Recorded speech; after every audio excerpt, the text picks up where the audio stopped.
Hello दोस्तों, Sunil education point में आपका स्वागत है।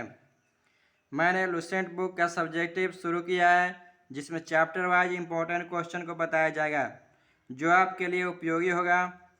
चलिए तो आज हम हिस्ट्री चैप्टर का इम्पोर्टेंट क्वेश्चन को देखेंगे।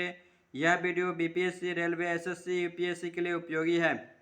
अगर हमारे वीडियो आपको अच्छी लगी तो आप हमारे चैनल को सब्सक्राइब करें, बेल बटन को प्रेस करें और अपने दोस्तों में शेयर करें। सिंधु घाटी सभ्यता की सबसे बड़ा स्थल मोहनजोदड़ो है, जबकि भारत में सबसे बड़ा स्थल राखीगढ़ जो हरियाणा में स्थित है।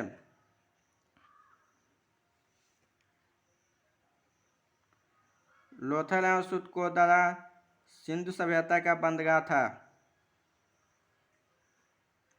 जुते हुए खेत और नक्काशीदार ईंटों का प्रयोग का साक्ष्य कालीबंगन से प्राप्त हुए हैं। मोहनजोदड़ो से प्राप्त स्नानागार संभवतः सिंधु सभ्यता की सबसे बड़ी इमारत है।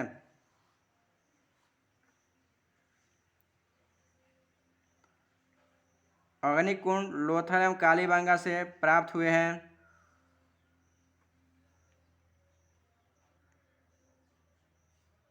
मोहनजोदड़ो से प्राप्त एक शिल्प पर 3 मुख वाले देवता पशुपति मोहनजोदड़ो से प्राप्त एक शिल्प पर मूर्ति मिली है। इनके चारों ओर हाथी, गेड़ा, चीता एवं भैंसा विराजमान है। मोहनजोदड़ो से नर्तकी की एक कांस्य मूर्ति मिली है। हड़प्पा की मुहर पर सबसे अधिक एक सिंगी पशु का अंकन मिलता है। यहाँ से प्राप्त एक आयताकार मुहर में स्त्री के गर्भ से निकला पौधा दिखाया गया है। मनके बनाने के कारखाने लोथल एवं चंदहुजाड़ो से मिले हैं। सिंधु सभ्यता की लिपि भावचित्रात्मक है। यह लिपि दाईं से बाईं की ओर लिखी जाती थी। लेखन कला का उचित प्रणाली विकसित करने वाली पहली सभ्यता सुमेरिया की सभ्यता थी। सिंधु सभ्यता के लोग ने नगरों तथा घरों के विन्यास के लिए ग्रिड पत्ती अपनाई। घर के दरवाजे और खिड़कियां सड़क की ओर न खुलकर पिछवाड़े की ओर खुलते थे।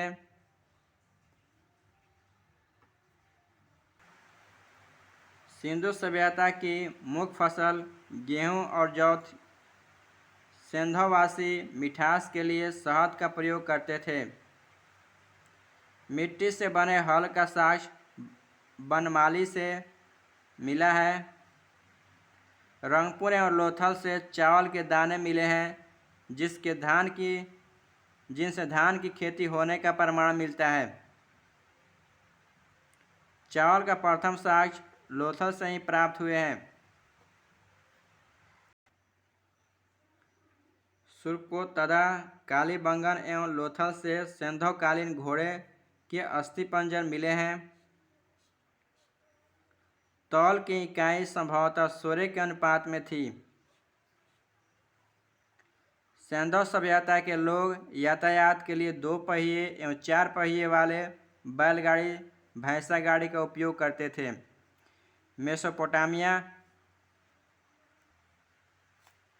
मेसोपोटामिया के अभिलेखों में वर्णित मेलुआ शब्द का अभिप्राय सिंधु सभ्यता से ही है। संभवतः हड़प्पा संस्कृति का शासन वणिक वर्ग के हाथ में था। वणिक का अर्थ होता है व्यापारी वर्ग के हाथ में था।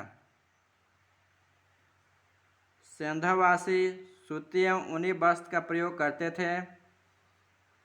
मनोरंजन के लिए सिंधुवासी मछली पकड़ना, शिकार करना, पशु पक्षी को आपस में लड़ाना, चौपड़, पासा खेलना आदि साधनों का प्रयोग करते थे। सिंधु सभ्यता के लोग काले रंग से डिजाइन किए हुए लाल मिट्टी के बर्तन बनाते थे।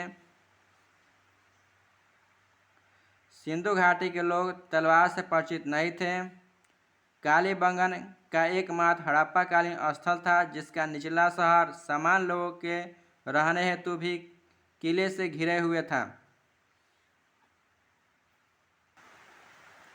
पर्दा प्रथा वेश्यावृत्ति सिंधु सभ्यता में प्रचलित थी।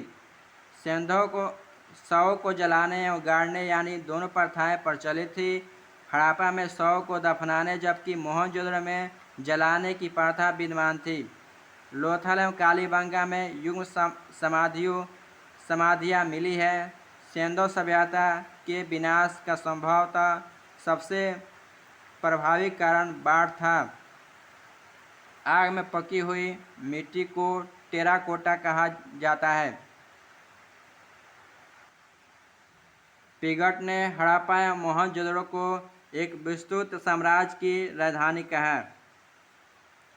सिंधु सभ्यता के लोग धरती को उर्वरता की देवी मानकर उसकी पूजा करते थे। वृक्ष पूजा एवं शिव पूजा के प्रचलन का साक्ष्य भी सिंधु सभ्यता में मिलता है। स्वास्तिक चिन्ह संभवतः हड़प्पा सभ्यता की देन है। इस चिन्ह से सूर्य उपासना का अनुमान लगाया जाता है। सिंधु घाटी के नगरों में किसी भी मंदिर के अवशेष नहीं मिले हैं।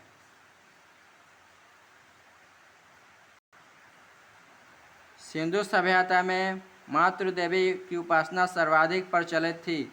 पशुओं में कुबड़ा वाला सांड इस सभ्यता के लोगों के लिए विशेष पूजनीय था। स्त्री मूर्तियाँ मिट्टी की मूर्ति अधिक मिलने का ऐसा अनुमान लगाया जाता है कि सिंधु समाज मातृसत्तात्मक था। वैदिक काल का विभाजन दो भागों में ऋग वैदिक काल 1500 से 1000 ईसा पूर्व, उत्तर वैदिक काल 1000 से 600 ईसा पूर्व में किया गया है।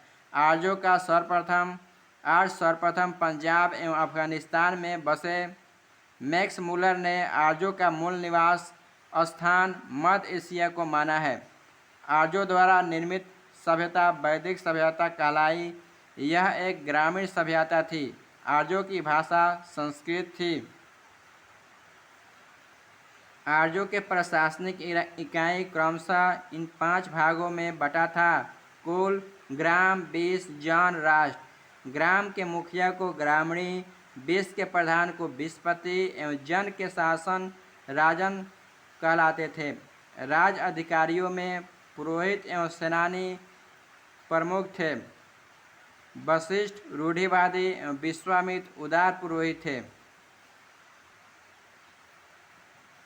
सभा एवं समिति राजा को सलाह देने वाली संस्था थी। सभा श्रेष्ठ एवं संभ्रांत लोगों की संस्था थी जबकि समिति समान जनता का प्रतिनिधित्व करती थी। इसके अध्यक्ष को स्थान कहा जाता था। स्त्री सभा एवं समिति में भाग ले सकती थी।